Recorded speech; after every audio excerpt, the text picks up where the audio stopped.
Do you believe a simple act of kindness can change an entire life? What if I told you that Michael Jordan, one of the greatest sports icons of all time, was helped by a homeless man, and that 2 days later something unbelievable happened? This story goes against everything we usually see out there. No fame, no cameras, no likes, just humanity. It's the kind of moment most people wouldn't even believe is real, yet it reveals something truly surprising about the human soul, the ability to do good without expecting anything in return. And that's exactly why it will touch you. In less than 8 minutes, you'll discover how a quiet gesture of compassion became the turning point in the lives of two completely different men, and how the universe found a way to give it all back, only with emotional interest. Get ready to feel anger, admiration, hope, and maybe even a spark of change inside you. Because when the unlikely happens, it tends to leave a mark, and that mark might stay with you for a long time. But what really happened 2 days after that unexpected encounter? Stick with me till the end. The answer might move you more than you think. And don't forget to subscribe to the channel. Stories like this aren't something you see every day. That warm night, Michael Jordan walked alone through an almost deserted street in a small countryside town. No bodyguards, no spotlight, no fuss. He wore simple clothes, the kind that made him look like just another passerby. He needed to think. He had just made important decisions with investors, and, as he often did in crucial moments, he chose to walk, to let the wind speak, and his mind breathe. But what he didn't expect was that this seemingly peaceful city was hiding an invisible trap in his path, a cracked, treacherous sidewalk that made him fall to his knees in the darkness. Pain shot through his ankle like a jolt. Jordan leaned on one hand, breathing deeply, trying to mask the physical discomfort with a touch of dignity. No one seemed to be around, or so he thought. Within seconds, a shadow emerged out of nowhere, like a figure rising from the night itself. A man, dirty, dressed in worn-out clothes with a blanket over his shoulders, reached out a firm hand and said in a sincere, almost fatherly tone, "Easy there, sir, let me help you." There was no fear, no hesitation. Just a pure gesture. Jordan stood there, frozen, as if trying to read the intention behind those tired but calm eyes. But before he could ask anything, the man continued, "I don't want anything from you. I just couldn't leave someone hurt out here in the dark." And at that exact moment, something inside Jordan shifted. That stranger, homeless, with nothing in his hands but an old water bottle, seemed to carry something many wealthy people never do: empathy. The man not only helped him up, but insisted on walking him to the corner, making sure he was all right. He didn't ask who he was, didn't ask for money, an autograph, or a selfie. He didn't even seem to recognize the man who, to the world, was a living legend. As he left, he said one last sentence that echoed in Jordan's mind like an unexpected mantra. The world needs more good people, even when no one's watching. And there, in the darkness of that forgotten street corner, something extraordinary happened. Not because of the name, the fame, or the fortune, but because two souls met at the most human point of all, caring for one another without expecting anything in return. What Jordan didn't know yet was that this brief encounter was about to change two lives forever. The next morning, even surrounded by meetings and commitments, Jordan couldn't stop thinking about that man's face. It was as if that simple gesture had left a deep, almost spiritual mark. And the more he thought about it, the more restless he became. Who was that? Why did he, of all people, show up at that exact moment? Driven by an impulse he didn't fully understand himself, Jordan called one of his assistants and said, "Find out who that man is. I want to know everything." Can it seem like an impossible task? No name, no photo, just a vague description of someone who lived on the streets. But after some rounds through the neighborhood and discreet conversations with locals and shop owners, a clue finally appeared. "Ah, that must be Walter," said an old lady selling fruit on the corner. "He's always around, never bothers." And slowly, the story began to unfold like a spool of forgotten memories. Walter had once been a bank employee. He had a stable life, a wife he loved, a modest until it all collapsed. His wife suddenly fell ill, and he spent everything, absolutely everything, trying to save her.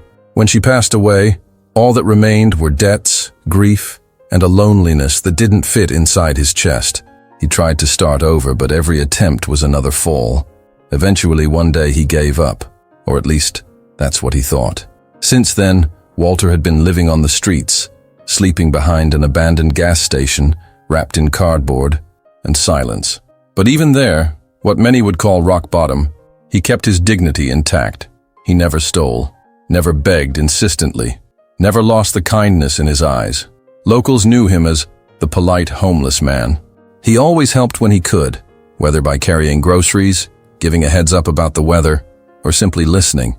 And it was this quiet reputation that confirmed everything Jordan needed to know. Walter was great. Great in a way the world doesn't usually see. And when Jordan learned all this, he felt something inside him. A mix of admiration and indignation. How could someone so full of humanity be so forgotten? He closed his eyes for a moment and thought, this man can't keep living in the shadows. Not after what he did.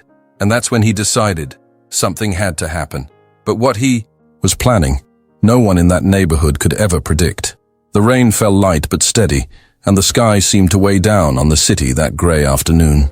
Walter was sheltering himself the best he could, curled under a makeshift tarp, trying to keep his few belongings dry. He was used to days like that, when the cold came from the outside and from within. Just another afternoon like so many others, he thought, until something unusual broke the routine. A long, shiny black car appeared slowly on the narrow street. It was a Rolls-Royce Phantom, the kind Walter had only seen in old magazines left, on park benches. He remained still, as if his mere presence might offend such luxury. Must be just parking, he muttered to himself, lowering his gaze. But the car didn't stop in front of any building, nor did it drive off. It stopped right in front of him. The window began to roll down. Walter's heart raced. And then, like a scene out of a movie that defies all odds, the face that appeared was Michael Jordan's, with a slight smile at the corner of his mouth and a calm voice saying, "Walter, hop in. We've got a better place for you now." Walter froze. He looked around, as if expecting it to be a prank, or that someone else with the same name was nearby. "Why?" he stammered, eyes wide open. And Jordan answered without hesitation, "Because you were human with me when no one was looking, and because you deserve to start over with dignity." In that moment, Walter's entire world stopped. No words could express what he was feeling. Pain, surprise, shame, gratitude, all swirling inside him like a storm in his chest. With hesitant steps, he got into the car. The seats felt like they were hugging him. The silence inside the Rolls-Royce contrasted with the chaotic noise of the street, as if that moment was suspended in time. Walter stared at the dashboard, at the lights, at the man beside him, trying to understand what was happening. Was this real? Was he dreaming? The only thing he was sure of was that, for the first time in many years, someone truly saw him.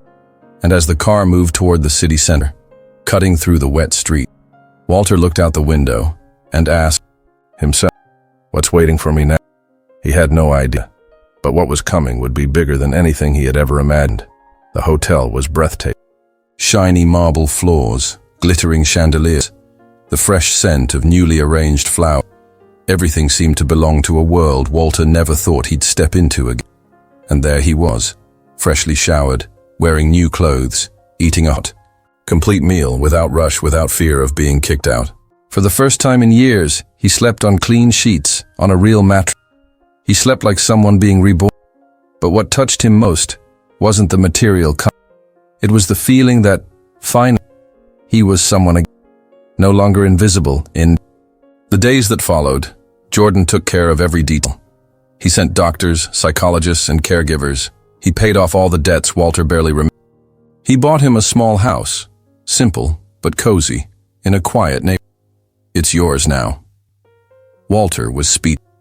The man who had spent years sleeping behind a gas station now had a home, a zip code, a door with a place to call his. In that meaningful silence, something began to rise inside. But Jordan didn't stop there. He invited Walter to something even greater, to lead a social project. The mission, to help other homeless people rebuild their lives, just like he did. Walter hesitated at first. "Me? But I have nothing to teach." Jordan replied firmly, "You have everything, because you know what it's like to fall, and you know what it means to get back up."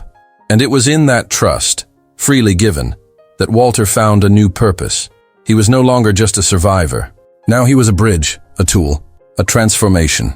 Weeks turned into months, and the man once forgotten on the sidewalks began receiving invitations to events, meetings, and interviews. But what moved people most were his talks. He spoke simply, with the raw truth of someone who had lived the pain of being ignored. And in every single talk, he would end with the same phrase: "Life knocked me down, but kindness lifted me up." And when he said that, it wasn't just a speech. It was a scar healed, proudly shown. And though Walter now lived in a cozy house, wore clean clothes, and had his documents in order, there was something even more valuable he carried with him: the certainty that, even when the world tried to make him small, he had never stopped being great. And it was that greatness that led him to inspire other lives. But the story wasn't over yet. Over time, the story started to circulate in whispers. Someone saw it, someone commented, a journalist found out. But when asked about the case, Jordan was direct, with the same simplicity as the gesture that changed everything. "I didn't do it for me. I did it because it was the right thing." And sometimes, doing the right thing doesn't need an audience. No social media post, no press conference, no headline on his official page. It was something between him, Walter, and both of their consciences. And maybe that's why it was so powerful. Walter, for his part, stayed strong. Today he lives a simple but meaningful life. He wakes up early, has coffee while looking out the window of his own home, and heads to the social center, where he helps dozens of men and women who, just like he once did, were forgotten by the world.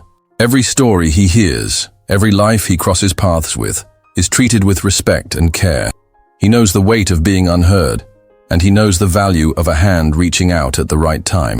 And that car, the Rolls-Royce that stopped on that soaked sidewalk one ordinary day, it wasn't sold or donated.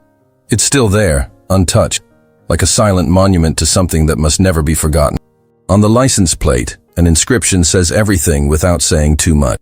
For someone who never stopped being great, even when the world tried to make him small. A phrase, a reminder, a tribute to the dignity that survived abandonment. To outsiders, this might seem like just another story of charity. But those who truly understand know it was so much more. It was about honor, about humanity, about an unlikely meeting between two souls who, at that moment, needed each other. It was about redemption, but not in the sense of saving someone. It was about allowing someone to remember who they had always been, even when the world tried to erase. And if you think this is the end, maybe it's time to rethink what a happy ending really means. Because when a story begins in pain, passes through surprise, and ends in purpose, it never really ends. It continues in the eyes of those who hear. And who knows, maybe after hearing it, something is now stirring inside. Something called empathy. We live in a world where speed erases the details, where almost no one takes the time to look a stranger in the eye, let alone reach out with no strings attached. But this story proves that there are still people who choose to be light, even when everything around them is dark. So let me ask you, how many times have you walked past someone on the street without even noticing? How many chances to do good have you let slip by, thinking it wouldn't make a difference? Sometimes, what seems small to you might be everything to someone else. Walter was invisible for years, but he never let pain erase his humanity. And Jordan, with all he had, was touched by something far greater than fame or money, the truth of a simple, pure, and silent gesture. If this story moved you in any way, tell me in the comments what touched you the most. And answer honestly, what would you have done if you were in Jordan's place or in Walt? Subscribe to the channel and turn on notifications so you won't miss amazing stories like this. There's a lot more coming, and I promise, each one will leave a mark on you.